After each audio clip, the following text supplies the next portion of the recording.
Assalamualaikum warahmatullahi wabarakatuh. Selamat berjumpa kembali di mata kuliah Prediktif Analitik. Di pertemuan kedua pada hari ini, kita akan membahas mengenai teknik prediktif analitik. Baiklah, mari kita simak materi pertemuan kedua pada hari ini.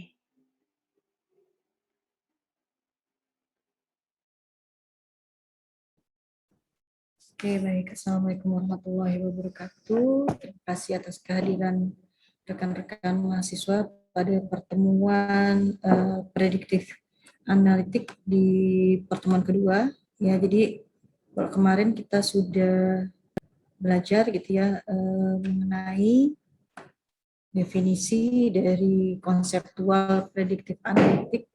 Ya, untuk hari ini kita akan melanjutkan ke materi selanjutnya, ya. Baik, saya izin sharing screen-nya. Sorry.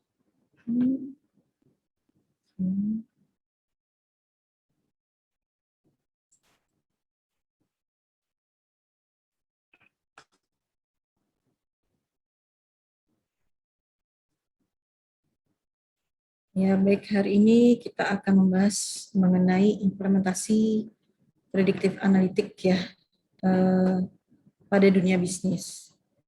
Jadi kalau di sini disampaikan ya, kalau kemarin kita sudah belajar kenapa kita memerlukan sebuah kemampuan untuk melakukan analitik prediktif gitu ya, mengenai data-data apa saja yang sudah kita kumpulkan.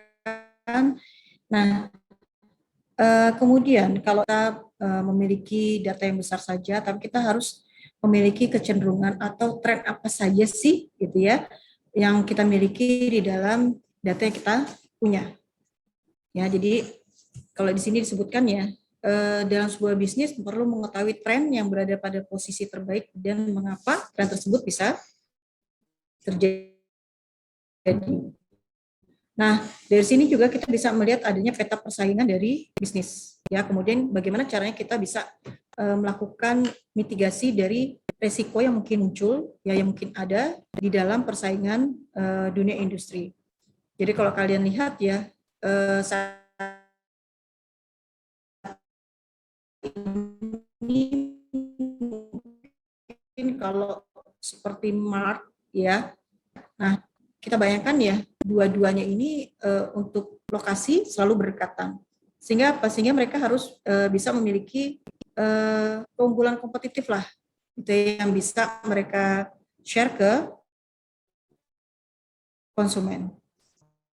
Ya, jadi di sini prediktif analitik merupakan analisis ya bisnis dalam bentuk analisis lanjutan ya. Nah, dia bisa menggunakan data baru ataupun menggunakan data historis.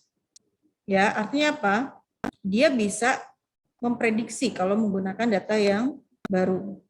Ya, tapi kalau data historis untuk melihat tren. Ya, jadi kalau baru dia melihat untuk melihat prediksi, ya. Tapi kalau untuk data historis, ya, jadi ini untuk melihat prediksi. Kemudian kalau data historis ini untuk melihat tren, ya.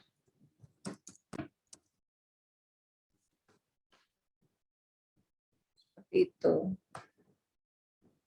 Nah, dari sini gitu ya, data baru maupun data historis ini kita bisa apa? Bisa memperkirakan aktivitas kegiatannya apa saja, behavior sampai tren yang mungkin ada, ya. Jadi kalau misalkan kayak misalkan lagi kasus COVID, wah trennya apa? Kebutuhan masker meningkat, kebutuhan hand sanitizer meningkat. Makanya waktu itu mungkin kalian lihat ya, mungkin banyak merek-merek hand sanitizer yang baru-baru ya, yang kita nggak kenal selain Antis misalkan seperti itu. Karena tadi tren kebutuhannya itu meningkat, ya. Nah, ini juga sama ya sebenarnya, banyak orang sudah memprediksi, ya, kayaknya sekitar bulan Februari, gitu ya, atau malah kemarin ya di akhir Desember, di Natalan lah ya, di akhir Desember, ini kecenderungan COVID ini meningkat.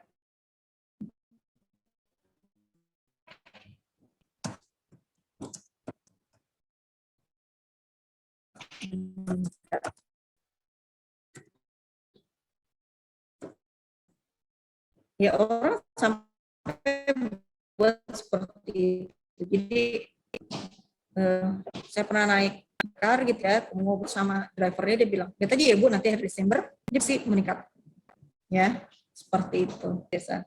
Ya jadi tadi ya sama seperti kayak di UPN ini kan sudah tadinya mau memberlakukan ya untuk mahasiswa ini sudah offline ya. Ternyata saat ini gitu ya di pertemuan pertama saja kita langsung online. Ya, karena ternyata di UPN itu banyak sekali ya, lebih dari 40 orang terjangkit, di FIK juga ada gitu ya.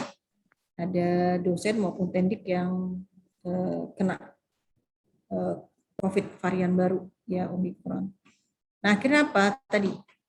Balik lagi ya, yang namanya memprediksi itu mungkin bisa bernilai benar, bisa bernilai tidak benar ya, masih berupa sebuah hipotesis. Cuma semakin banyak jumlah data yang kita miliki, semakin banyak jumlah pembelajaran, ini mungkin prediksinya akan semakin baik. Jadi kalau di awal-awal mungkin tadi ya disebutkan, wah ini COVID ini akan berakhir lah 1 tahun atau 2 tahun ke depan selesai gitu ya, karena orang sudah divaksin semua. Tapi balik lagi ketika kita belajar tentang ilmu biologi kan gitu ya, virus ini mau tidak mau bermutasi kan gitu ya, bermutasi, apalagi ketemu orang yang memang siklus untuk daya tahan tubuhnya mungkin berbeda-beda, maka memiliki ketahanan yang berbeda-beda. Nah itu tadi ya, ada proses mutasi genetika, ya. Nah, kemudian kalau kita lihat ya, ada metode statistik yang digunakan. Ya, jadi ketika kita membuat prediksi atau melihat tren, ini mau tidak mau tadi ya ada metode statistik yang kita gunakan. Jadi kalau kalian lihat ya,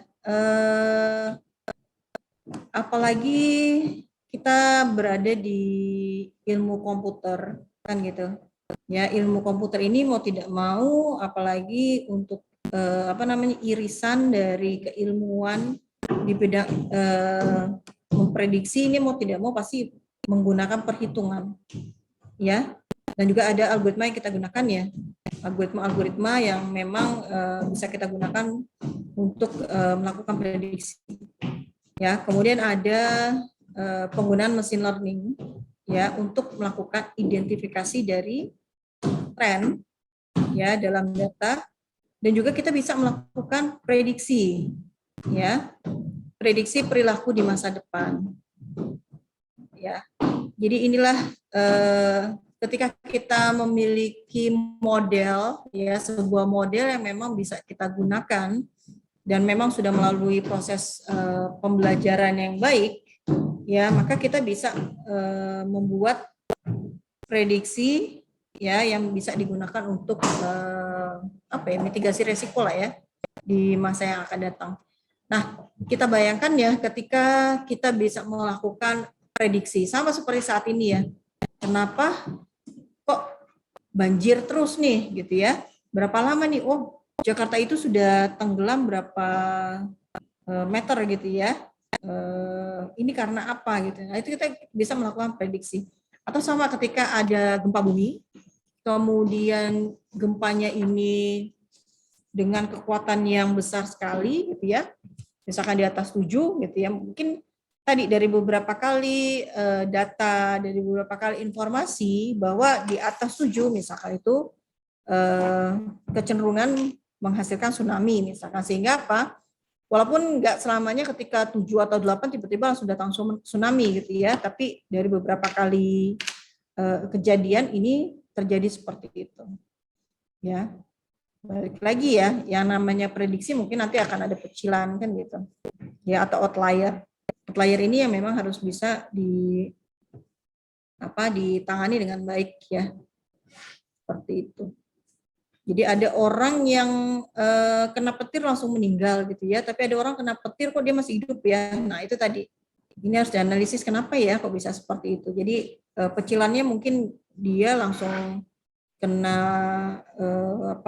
yang memang bisa untuk mereduksi dampaknya gitu ya, atau seperti apa. Ini juga harus dilakukan penelitian lebih lanjut. Nah, kemudian ada teknik prediktif analitik. Ya, jadi kalau kalian lihat di sini melakukan prediktif analitik ini, gitu ya, ini melibatkan banyak hal ya. Ada data mining, ada machine learning, ada deep learning, ya. Kemudian juga ada AI, ya, dan juga data science-nya itu sendiri. Ya, jadi ini beberapa hal yang memang mensupport dari konseptual melakukan analitik prediktif. Ya, jadi kalau ini berfungsi menemukan pola transaksi ya dari data historis. Nah, lagi identifikasi resiko maupun peluang. Jadi ketika kita mampu melakukan prediktif ya, memprediksi ke depannya, maka kita bisa melakukan apa? Meminimalisir resiko dan juga mengambil sebuah peluang. Ya, seperti itu. Jadi kalau kalian lihat ya, sama kayak kalian misalkan saat ini kan gitu ya, waduh, saat ini nih lagi banyak-banyaknya nih kasus atau kejadian Omikron. Ya, ketika kita keluar rumah kita akan berpikir kan, aduh resikonya seperti apa ya ketika kita bergaul dengan orang banyak. Karena apalagi kalau sekarang kita nggak tahu ya orang ini memang kena atau tidak, karena gejalanya bisa lebih ringan kalau untuk saat ini ya dibandingkan untuk yang pertama. Tapi menyebarnya ini lebih cepat. Nah, resiko ini harus bisa kita hadapi. Oh, ternyata Omikron itu yang penting daya tahan tubuh kita kuat. Ya, ini penularan ini minimal. Ya. Nah, ada juga orang yang melihat dari sisi peluang. Wah, ini lagi kasus COVID lagi nih, gitu ya. COVID-nya meningkat, apa yang dilakukan? Misalkan dia menjual alat kesehatan, ya, kemudian vitamin dan sebagainya. Jadi balik lagi ya, orang bisa melihat sebuah risiko ini menjadi sebuah peluang. Ya, di balik ada kesulitan, di situ ada kemudahan. Ya, seperti itu. Nah, dari data mining ini kan kita nanti bisa melihat ya pola-pola yang mungkin terjadi di dalam proses kerja gitu ya, atau di data ya, sehingga kita mendapatkan insight yang baru. Algoritma machine learning ini juga bisa mensupport ya, ada proses pembelajaran di learning juga sama gitu ya, di AI juga sama. Nah, ini sebenarnya saling beririsan ya antara data mining, machine learning, deep learning, AI. Nanti kita akan pelajari selanjutnya ya di pertemuan berikutnya, bahwa ini beberapa teknik atau beberapa pendekatan yang bisa kita gunakan ketika kita akan melakukan gitu ya analitik prediktif.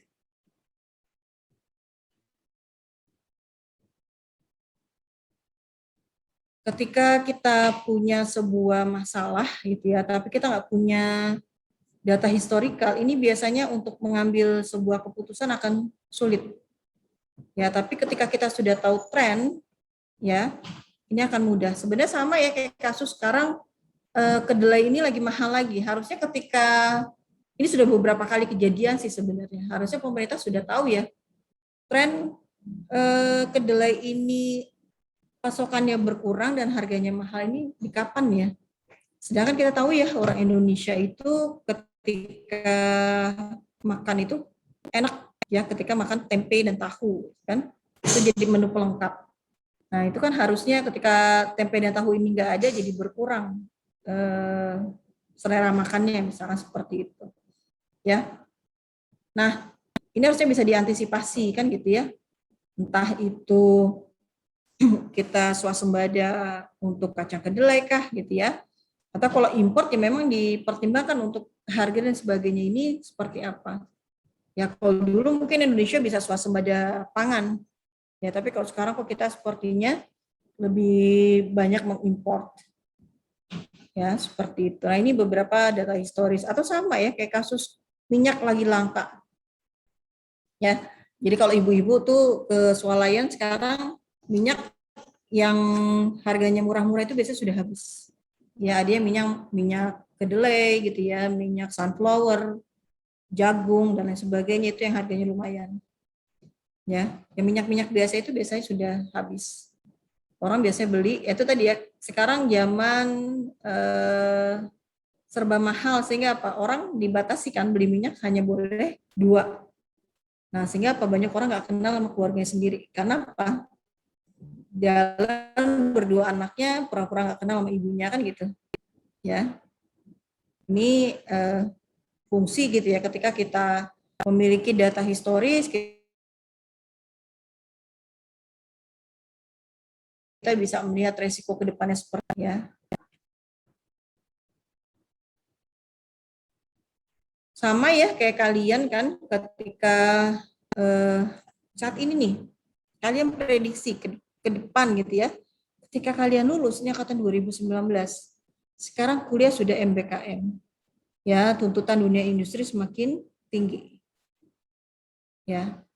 Kalian harus bisa mengecek risikonya nanti kalau saya lulus seperti apa gitu ya, terus apa yang harus disiapkan, bagaimana mengambil sebuah peluang, ini juga harus sudah dipersiapkan dengan baik. Ya, jadi tadi ada beberapa kawan kalian ya, ada yang dia belum bisa mematok berapa persen keyakinannya gitu ya, dia 60, nanti meningkat 75, ada yang sampai 90%. Nah, balik lagi ya, memprediksi ini gitu ya, ketika kita bilang hanya 60%, berarti model pembelajaran yang kita lakukan ini masih perlu diperbaiki. Karena kalau 60% ini tingkat akurasi dan tingkat presisinya ini masih rendah. Ya. Artinya apa? Artinya masih perlu pembelajaran. Nah, ketika sudah yakin sampai 90%, ini berarti proses-prosesnya sudah tahu. Oh, saya sudah punya nih judul proposal. Minimal saya sudah pernah baca dan sudah kebayang nih nanti topiknya seperti apa. Kemudian data dia sudah punya. Ya, IPK dan sebagainya mata kuliah yang bermasalah udah nggak ada gitu. Jadi dia bisa menghitung sampai seperti itu. Ya. Nah, makanya ini sudah semester 6. Ya, ketika kalian masuk ke semester 7, dari semester 6 ini minimal sudah punya topik. Ya, seperti itu. Atau kalau sudah ambil mata kuliah metodologi penelitian, minimal sudah punya nih proposal. Ya, jangan tapi yang sudah ada kemudian kamu ambil dari internet, tapi dimodifikasi. Ya, amati, tiru, modifikasi. Jadi kalau untuk sistem informasi ini agak lebih enak karena ketika ini kan lebih ke arah kebutuhan organisasi ya untuk menyelesaikan permasalahannya. Jadi ketika ada organisasi lain gitu ya, kalian bisa dekati dengan model yang sama. Mungkin nanti prosedurnya yang berbeda. Ya, seperti itu. Nah, ini juga nanti akan kita lihat ya prediksinya. Makanya kalau kalian lihat ya di saat pemilu kan gitu ya, masing-masing lembaga survei itu bilang si A berapa persen, si B berapa persen, nanti lembaga survei yang lain juga sama ya. Nah, semakin presisi, maka posisi lembaga survei itu akan semakin baik. Ya, maka orang akan banyak yang meminta bantuan untuk melakukan survei. Tapi ketika beda sedikit saja gitu ya, kemudian dia kalah, nah, itu akhirnya apa? Tadi ya mungkin bargaining terhadap lembaga survei tersebut gitu ya menurun. Ya, seperti itu. Jadi kita juga nggak tahu ya teknik survei mereka tuh kadang-kadang satu surveyor gitu ya dengan yang lain memiliki pendekatan yang berbeda-beda.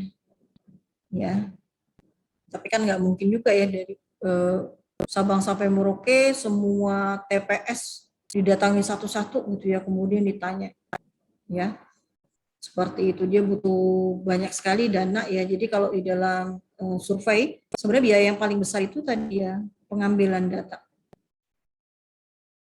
Ya. Kita bayangkan ketika dia harus menaruh satu orang, kemudian masing-masing ini kan berarti harus ada kos yang dikeluarkan. Ya. Jadi balik lagi ya, semakin banyak data historis, semakin banyak proses pembelajaran, maka akurasi dari prediksi ini akan semakin baik.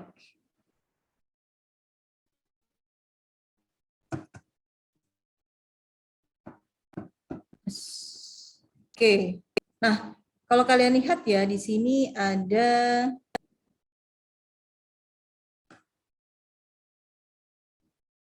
irisan gitu ya dari data mining, big data, deep learning, machine learning, dan artificial intelligence.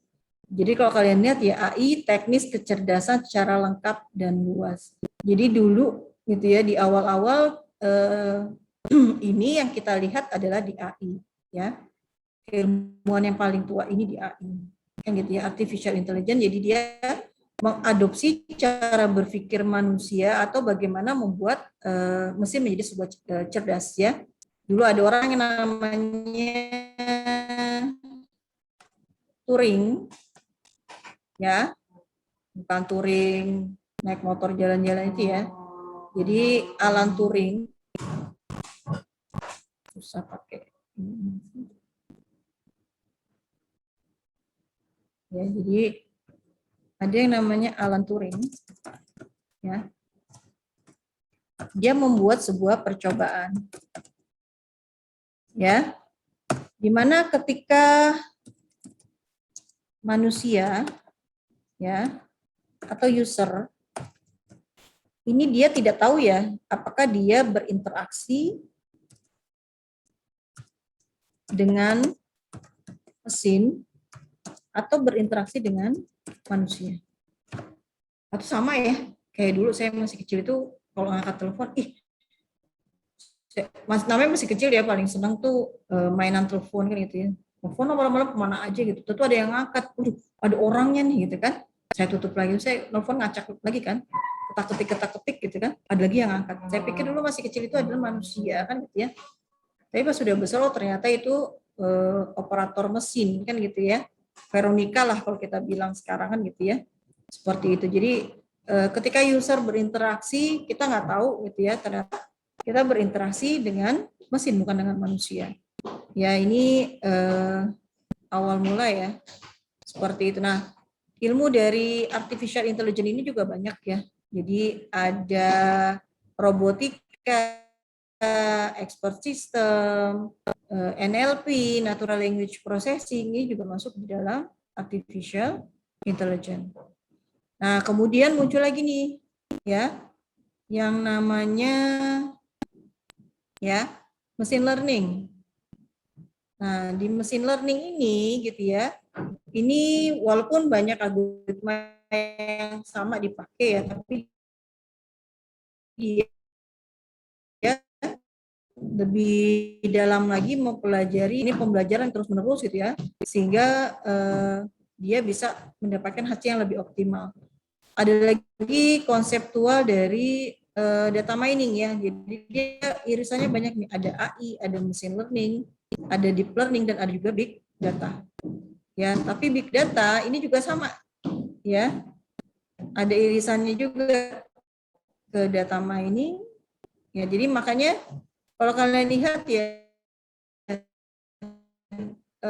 secara keseluruhan dia di dalam melakukan prediksi. Ya kalau kita lihat ya big data, mungkin kalian pernah belajar ya tentang BI, business intelligence gitu ya, pakai Hadoop gitu ya, ini bisa masuk ke big data. Ya kalau untuk data mining mungkin bisa melihat dari asosiasi gitu ya, melihat keterhubungan antar data ya. Jadi kalau kita lihat ya, AI teknik kecerdasan lengkap dan luas, machine learning ini bagian dari AI subset, dan deep ini subset lagi dari machine learning. Ya, jadi data mining ini pakai teknik kecerdasan buatan untuk mengekstrak data yang berukuran besar atau big data. Ya, tadi balik lagi ya, ketika tadi bertanya, ada yang memberikan prediksi 60%, ada yang 90%, balik lagi ya. Kenapa bisa ya seperti itu? Kalau saya misalkan proses pembelajaran misalkan gitu ya. Ya. Misalkan saya ke pasar nih, gitu ya. Kemudian saya beli jeruk. Beli jeruk pertama, rasanya asam. Besoknya saya balik lagi nih. Di jeruk kedua, kok rasanya asam juga. Ya. Kalau dari sini saya bisa menarik kesimpulan bahwa ya, saya bisa menarik kesimpulan bahwa semua jeruk rasanya asam. Oke. Ya, jadi kalau penarikan kesimpulannya valid, benar gitu ya. Karena fakta pertama asam, ya, fakta kedua jeruk kedua asam juga. Wajar dia menarik kesimpulan semua jeruk rasanya asam. Tapi ini tidak benar gitu kan. Nah, sehingga harus apa nih? Ya, ini beli jeruk satu, beli jeruk kedua asam juga. Nah, mereka bilang seharusnya bisa beli di tempat yang lain atau bisa nambah beli jeruk lagi ya tadi ya. Jadi sebenarnya proses penarikan kesimpulan ya ini bisa dipengaruhi oleh banyaknya data. Nah, balik lagi ya, ketika kita menggunakan datanya sedikit, ini kan cuma 2 ya. Ini cuma 2. Kemudian dia bisa menarik kesimpulan semua jeruk rasanya asam. Padahal pada faktanya, ini nggak salah ya, dia menarik kesimpulan seperti ini, tapi yang jadi masalah adalah karena jumlah datanya yang sedikit. Ya, validitas penarikan kesimpulannya benar, tapi pada faktanya nggak semua jeruk rasanya asam. Yang jadi masalah adalah kurangnya data yang dia gunakan ya untuk proses penarikan kesimpulan. Sama kayak saya gitu ya, dulu pertama kali makan buah naga itu saya nggak suka. Ya apa sih buah naga gitu ya, rasanya plain, nggak ada manis-manisnya, pokoknya plain gitu ya, nggak ada kayak nasi lah, hambar gitu ya. Kemudian itu pertama saya bilang, saya nggak mau beli lagi nih, ya buah naga. Tapi ngeliat anak kecil di kereta, zaman dulu kereta itu masih boleh ya, tukang ngamen, tukang jualan, tukang asongan, tukang apalagi tuh pengamen gitu ya, apa aja itu ada di sana. Anak kecil beli, saya ngeliat, ternyata bukanya gampang ya. Kalau dulu saya beli buah naga itu saya kupas kayak ngupas apa ya, kayak ngupas pepaya. Ternyata hanya tinggal dipotong, dikupas begitu aja gitu ya, karena nggak ngerti juga kan gitu. Ya akhirnya saya beli lagi, ternyata kok rasanya seger ya, seperti itu. Atau sama kayak kalian mungkin kalau pertama kali makan durian salah milih gitu ya, rasanya aneh kan gitu ya. Tapi kedua, ketiga, ternyata durian itu enak. Jadi sebenarnya semakin banyak jumlah data, maka proses pembelajarannya ini akan semakin baik. Ya. Nah, tadi big data dengan punya data yang 1-2, maka hasilnya akan beda sekali. Ya, presisinya akan jauh. Ya, seperti itu. Makanya ketika tadi mungkin ada pembelajaran yang cuma dapat 50%, mungkin datanya sedikit. Ya, atau 40%, jumlah datanya mungkin sedikit. Ya, tapi kalau untuk data yang besar mungkin nanti hasilnya bisa lebih baik lagi. Ya, seperti itu. Nah, jadi proses penarikan kesimpulan ini akan dipengaruhi oleh banyaknya data. Ya, proses pembelajarannya juga semakin besar. Sama ya kayak kasus, saya nggak pernah ketemu sama Sherina nih gitu ya. Maka kalau saya ketemu di jalan mungkin sama Sherina cuek aja gitu, karena nggak pernah kenal, nggak pernah lihat wajahnya secara langsung kan gitu ya. Tapi misalkan saya sering nih ketemu sama Taskia setiap hari ketemu gitu ya.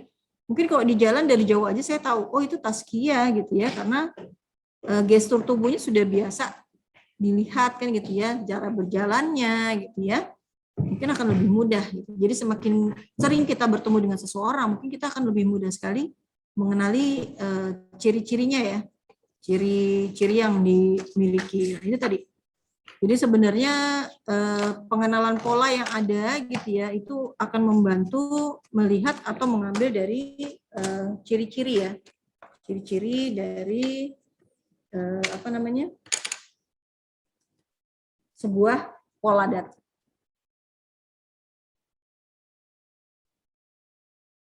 Nah, kemudian ada penerapan data mining, ya. Nah, penerapan data mining ini bisa di marketing dan bisnis, ya. Jadi contohnya market basket analysis. Waduh, apa sih itu market basket analysis, gitu ya. Nah, jadi ini kita bisa lihat ya bahwa misalkan berapa banyak gitu ya jumlah barang gitu ya yang memang dibeli sama konsumen, ya keterhubungannya seperti apa gitu ya, sehingga kita bisa melihat ya pola-pola yang muncul. Recommender system, churn prediction, fraud detection ini juga bisa kita ambil gitu ya dari data-data penjualan yang ada gitu ya. Bagian seni dan hiburan, sains dan teknik, jurnalistik, politik. Jadi sebenarnya bisa diterapkan di semua bidang ya. Karena balik lagi ya, kalau kalian lihat ya, kayak saya beberapa kali ikut pelatihan ya, ini banyak sekali orang di luar informatika yang mengambil topik ini. Karena mereka apa? Orang industri ya, mereka mau lihat tren-tren yang ada di data yang mereka miliki. Jadi sebenarnya predictive analytics ini banyak digunakan di dunia industri. Ya, jadi saya tanya, oh ini bukan orang komputer ternyata gitu ya, tapi mereka mau menggunakan karena ada beberapa tools ya, mungkin kayak Nime, ini bisa kita gunakan kayak main drag and drop aja sih gitu ya, tapi asal tahu fungsinya, ini bisa lumayan lah, bisa melihat gitu ya model-model data yang dimiliki oleh perusahaan. Jadi saat ini yang lagi ngetrend ya di bidang data science ya.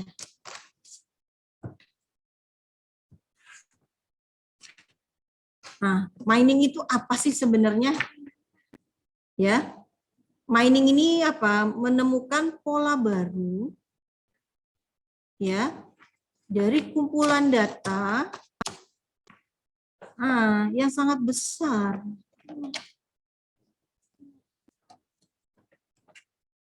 Ya. Jadi menemukan pola baru dari data yang sangat besar. Tadi balik lagi ya, yang tadi seperti contoh jeruk. Jeruk 1, jeruk 2, dia kan cuma 2 kali punya data. Cuma punya 2 data, kemudian narik kesimpulan, pasti hasilnya salah. Makanya dia ambil apa? Data yang sangat besar. Ya. Supaya apa? Supaya presisinya baik, hasil akurasinya bagus. Ya, meliputi metode ya irisan dari AI yang tadi ya seperti gambar tadi AI, ML, statistik, dan juga database system. Ya. Jadi ketika kita melakukan mining itu konsepnya menambang, ya, menambang. Sama ya. Kalau dulu mungkin kita punya data besar gitu ya, ada data mart, data warehouse, kita cuekin aja. Tapi dengan perkembangan keilmuan sekarang gitu ya, algoritma juga sudah banyak yang digunakan, ini kita bisa melakukan penambangan, jadi menggali lagi. Ya, ada pola-pola baru, tren-tren baru gitu ya, yang mungkin ada. Nah, data mining ini bertujuan apa? Mengekstrak. Ya, ada ekstrak dari pengetahuan sekumpulan dari data. Ya, sehingga ada peroleh struktur yang dimengerti oleh manusia. Ya, seperti itu. Ya. Jadi kayak misalkan Indomaret, Alfamart gitu ya. Kemudian banyak mart-mart yang lain gitu ya, apalagi yang lebih besar. Ya, dia punya data atau transaksi harian. Ya. Mungkin kayak Carrefour itu kan orang kalau belanja lebih banyak ya TikTok ya. Kemudian Giant yang belanja lebih banyak dibandingkan dengan yang kayak yang kecil-kecil itu, mereka datanya sudah banyak. Ya, apalagi data transaksi di mart-mart yang besar. Ya, kemudian akan dianalisis tuh pola-pola yang ada. Nah, mungkin sama ya, kayak di UPN ini datanya kan sebenarnya banyak ya. UPN ini data mahasiswanya banyak sekali dan mungkin bisa digali lagi datanya. Bagaimana supaya kita bisa lihat nih mahasiswa yang bisa lulus tepat waktu. Ya, pendekatannya seperti apa? Ya, kalau mahasiswa ini yang tadi IPK-nya mungkin dilihat berapa gitu ya, nilai-nilainya yang mendukung apa saja, misalkan mata kuliah prasyarat sudah diambil semua, ya, kemudian aktif di organisasi, gitu ya, kemampuan komunikasinya bagus, maka ini bisa diprediksi misalkan mahasiswa ini akan lulus tepat waktu, gitu ya, misalkan 4 tahun, seperti itu. Jadi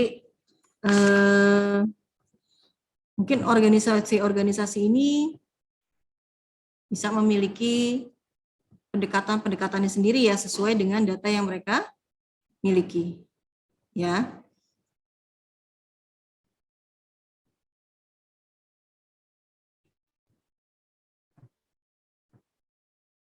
Nah, kemudian ada kegunaan data mining ya. Jadi data mining ini bisa bentuknya deskriptif maupun prediktif ya.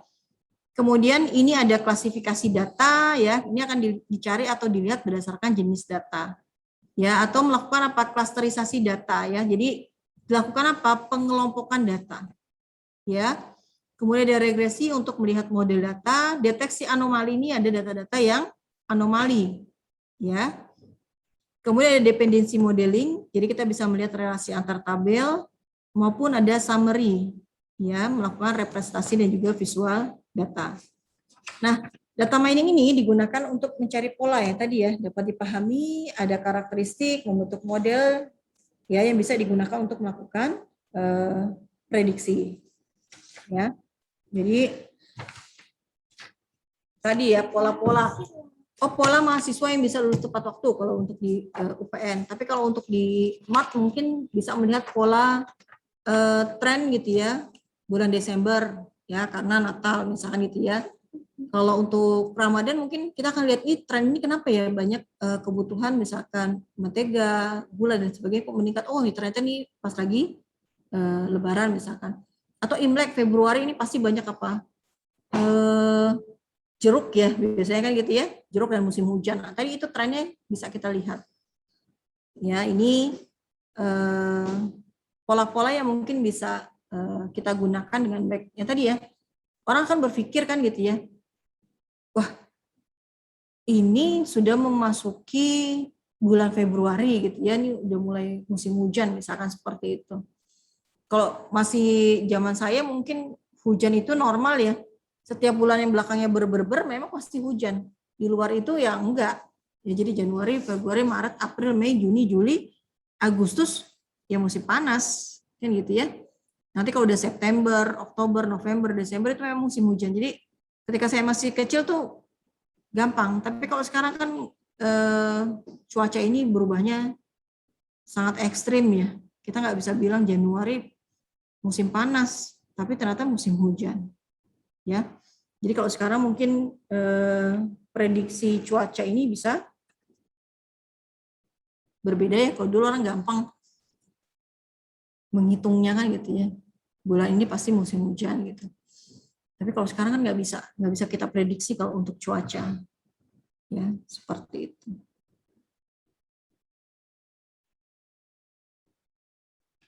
Nah, ini ada contoh penerapan dari data mining ya. Misalkan ya, pada kebutuhan politik, pada kebutuhan politik, jika kita dapat menggunakan data mining terhadap data dari pengguna sosial media. Nah, dia memetakan ya tingkah laku, sentimen dan dukungan rakyat. Ya, pada pasangan calon tertentu.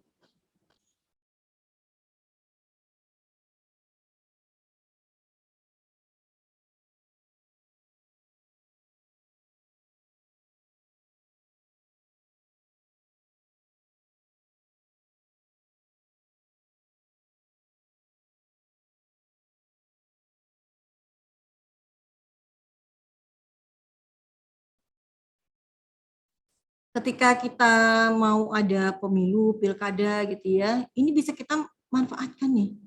Misalkan Bu Yuni gitu ya, mau mencalonkan jadi kepala daerah misalkan gitu ya. Ini saya bisa minta tolong nih dari lembaga survei. Tolong dong lihat posisi saya ada di mana ya. Ya. Kemudian nanti sampai lembaga surveinya dia akan cari misalkan dari sosial media orang-orang kan gitu ya, yang pastinya misalkan kalau pilkada itu kan berarti daerah ya, dia kan akan cari daerahnya, misalkan daerah Pondok Labu, dia akan cari nih, kemudian tweet-tweetnya apa aja, kebiasaannya apa, nah nanti dari situ kita bisa analisis, oh berarti mereka senangnya kalau ada misalkan hari Sabtu olahraga bersama.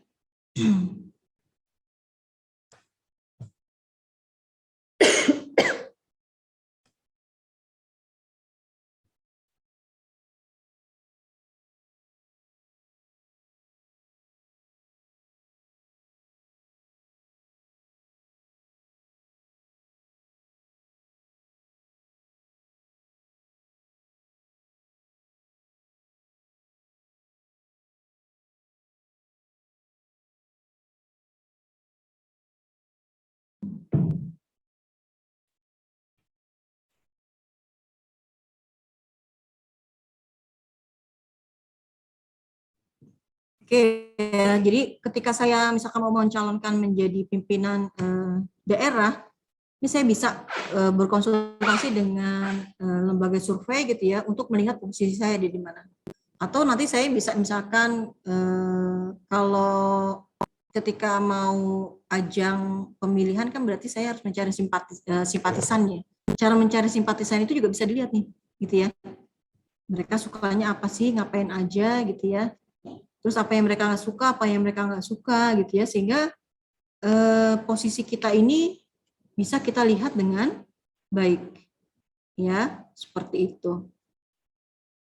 Nah, dengan dukungan machine learning, data mining, gitu ya, ini bisa untuk melakukan apa, klasifikasi, ya klasterisasi dari data pribadi, aktivitas pengguna. Nah, sehingga apa, konsultan politik, ya, ini bisa menyusun strateginya.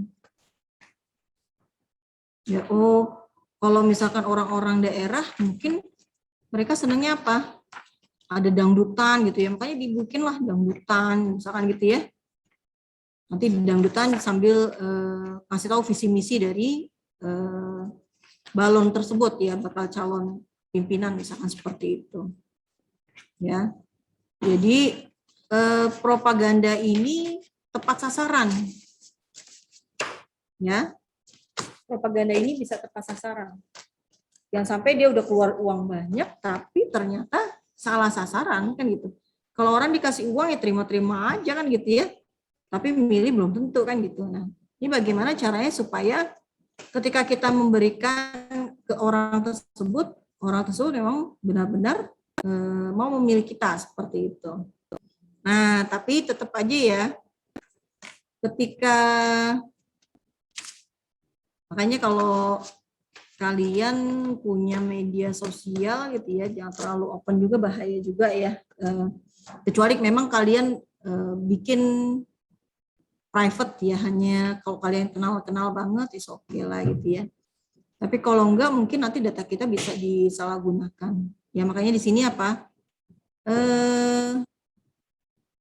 Ada etika dari penyedia data ya yang tidak seharusnya melanggar privasi para pengguna media sosial. Ya jadi dulu ada yang bilang gitu ya bahwa data kita itu bocor gitu kan. Data-data yang ada di Facebook bocor, ya bisa diambil orang dan sebagainya. Ya data-data profil dan sebagainya ya tadi ya mungkin open karena tadi kayak Twitter aja mungkin ada data yang gratis yang memang bisa kita ambil, tapi ada juga yang memang data yang berbayar. Ya. Sama kayak rumah sakit kan dia nggak mungkin ya.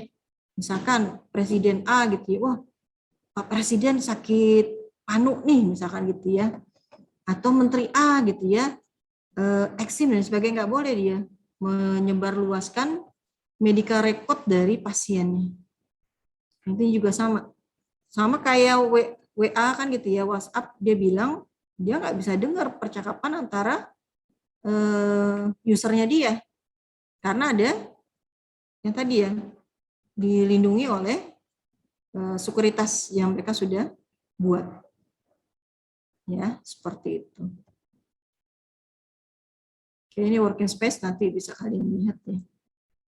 Nah, kemudian sebelum kita melakukan proses mining, kita harus melakukan proses peningkatan kualitas dari data itu sendiri, baru kemudian melakukan proses penambangan. Ya, jadi balik lagi ya, mungkin ketika ada proses transaksi, misalkan ada data yang masih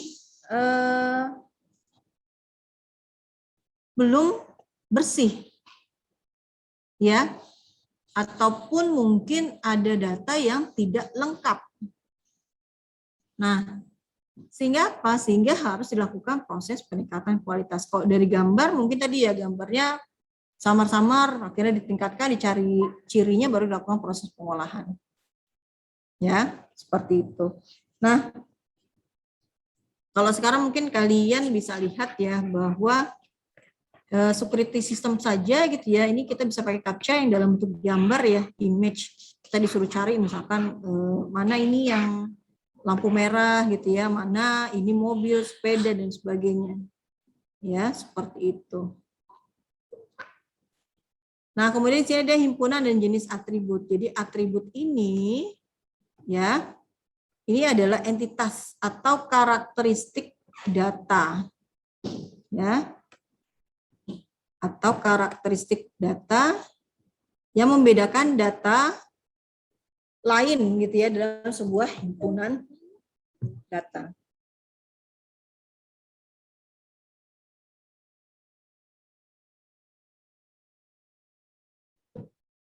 Oke ya, jadi ini membedakan data ya dalam sebuah himpunan data ya, misalkan data mahasiswa, data dosen, data mata kuliah gitu ya, dari semua data universitas ya, atributnya apa saja ya, atribut mahasiswa ada NRP, nama dan sebagainya, dosen juga sama gitu ya, mata kuliah, kode mata kuliah, nama mata kuliah, SKS dan lain sebagainya.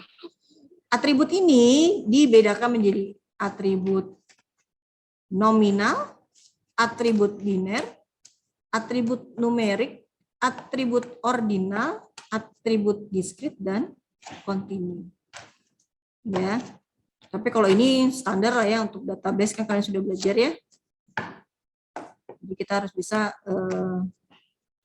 mendeskripsikan masing-masing atribut dari data yang ada. Ya, seperti itu.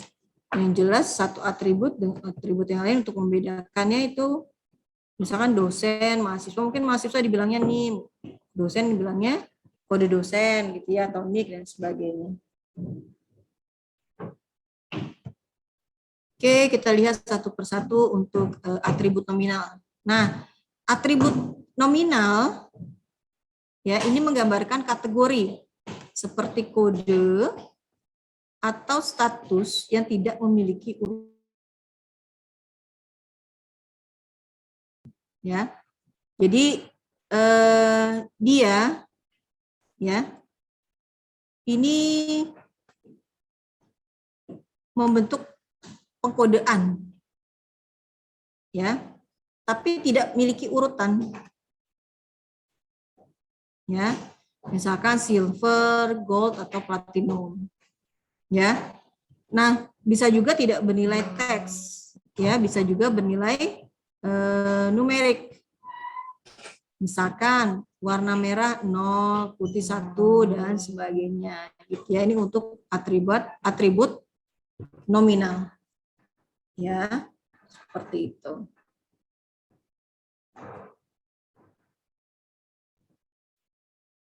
Kemudian ada atribut boolean. Nah, kalau bool ini berarti hanya 0 dan 1 ya. Sama kayak kita belajar aljabar bool ya.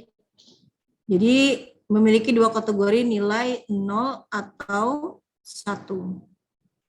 Ya. Nah, 0 ini bisa diartikan dengan tidak, ya, atau bernilai negatif atau kecil, ya.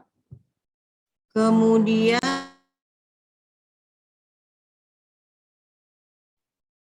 nah, kalau 1 ini memiliki makna iya, sesuai, positif atau besar, ya. Jadi kalau sesuai dengan kebutuhan kita kasih nilai 1, kalau tidak sesuai kita kasih nilai 0, ya. Kemudian atribut biner ini bisa dibedakan menjadi 2, ya. Atribut biner simetris jika dianggap setara, ya. Misalkan jenis kelamin laki-laki atau perempuan, ya, tidak penting yang benar 0 atau 1 karena keduanya dianggap setara. Mau laki-laki 0 atau perempuan 0 is oke, sama saja. Atau atribut asimetris. Nah, kalau asimetris ini dampaknya yang berbeda, ya. Jadi jangan sampai atribut hasil buta warna dikasih 0 gitu ya. Yang nggak buta warna gitu ya. Atau kebalikannya, ya. Jadi atribut hasil buta warna 1 buta warna dan 0 tidak buta warna, ini biasanya sudah kesepakatan bersama, misalkan seperti itu. Ya, ini nggak bisa dibalik, ya. Kalau 1 itu berarti kan iya, ya, gitu ya. Kalau 0 artinya tidak. Ini tidak bisa dibalik. Ya, jadi ada yang biner simetris dan juga atribut biner asimetris, ya.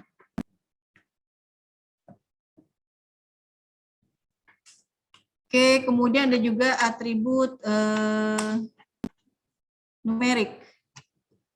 Nah, numerik ini bersifat kuantitatif, ya. Jadi bisa terukur, ya, ada bilangan bulat atau real. Dia bisa diskalakan secara interval atau secara rasio. Misalkan contoh gaji pegawai yang 30 juta per bulan, ya, bisa dikatakan 3 kali lipat dari gaji pegawai yang 10 juta per bulan. Dan gaji pegawai bernilai 0 dapat dikatakan tidak ada gaji, ya. Kemudian ada juga untuk atribut ordinal, ya. Jadi kalau atribut ordinal ini menggambarkan nilai yang ada urutan atau peringkat, ya. Misalkan kategori pelanggan gold, silver, platinum, atau atribut dari, ya, beku, dingin, hangat, dan panas, ya. Jadi ini bisa kita buat dalam urutan, ya, atau ordinal. Nah, ordinal ini bisa juga ketika kita melakukan survei, ya, survei yang bersifat kualitatif. Nah, ini kalau survei kan biasanya seperti ini, ya. Apakah Anda puas, tidak puas, ya, skalanya dari 0 sampai 4. Nah, ini tergantung dari yang buat survei, ya. Jadi bisa 0 sampai 4, 0 sampai 5, atau 0 sampai 7, ya. Nah, biasanya mereka akan memberikan gitu, ya, nilai-nilainya, ya, seperti itu. Tergantung kebutuhan. Cuma biasanya seharusnya gitu, ya, ketika kita membuat survei ini dibuatnya jangan ganjil gitu, ya, karena biasanya orang kalau ganjil akan ngambil nilai yang di tengah, ya. 0, 1, 2, 3, 4, nah ini 5 nih. Orang pasti akan milih yang netral, ya, yang nilai rata-rata seperti itu. Oke. Nah, atribut yang kita bahas dapat dikelompokkan menjadi atribut diskrit atau atribut kontinu. Ya, jadi atribut diskrit ada nilai terbatas, ya, temperatur udara dalam satuan Celcius, atau kontinu ini memiliki nilai real atau pecahan yang bisa direpresentasikan sebagai bilangan real, ya. Misalkan seperti ini, ya, 120. Nah, ini kalau kita nabung biasanya banyak pecah-pecahan gitu, ya, yang di belakang koma, ya. Nah, balik lagi, ya. Jadi ada kejadian gitu, ya, orang IT ini kan dia pintar, ya, bisa bikin program gitu, kemudian dia mengambil hanya 0,01 di belakang di belakang koma dari nilai tabungan, tapi dari jumlah transaksi kita bayangkan ya mungkin dalam satu hari cuma 0,01 kita anggap itu nggak valuable lah gitu ya, nggak worth it. Tapi ketika banyak transaksi ini hasilnya juga banyak. Ya, jadi dia hanya mengambil 0,01, tapi itu dia. Kalau di IT itu kan ada namanya audit sistem ya. Nah, kalau udah audit sistem biasanya orang IT itu disuruh cuti, wajib cuti gitu ya. Nah, saat cuti ini sistem ini akan di analisis ya. Seperti itu. Oke, nah ini tugas ya. Tugas yang harus kalian kerjakan. Jadi ini bisa kalian ini ada 27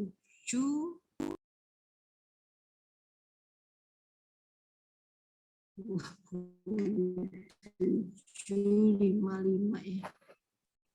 Pokoknya ini maksimal satu kelompok 5 mahasiswa ya. Seperti itu. Silakan kalian bebas menentukan timnya. Tugas. Jadi kerjakan dengan cara kolaborasi.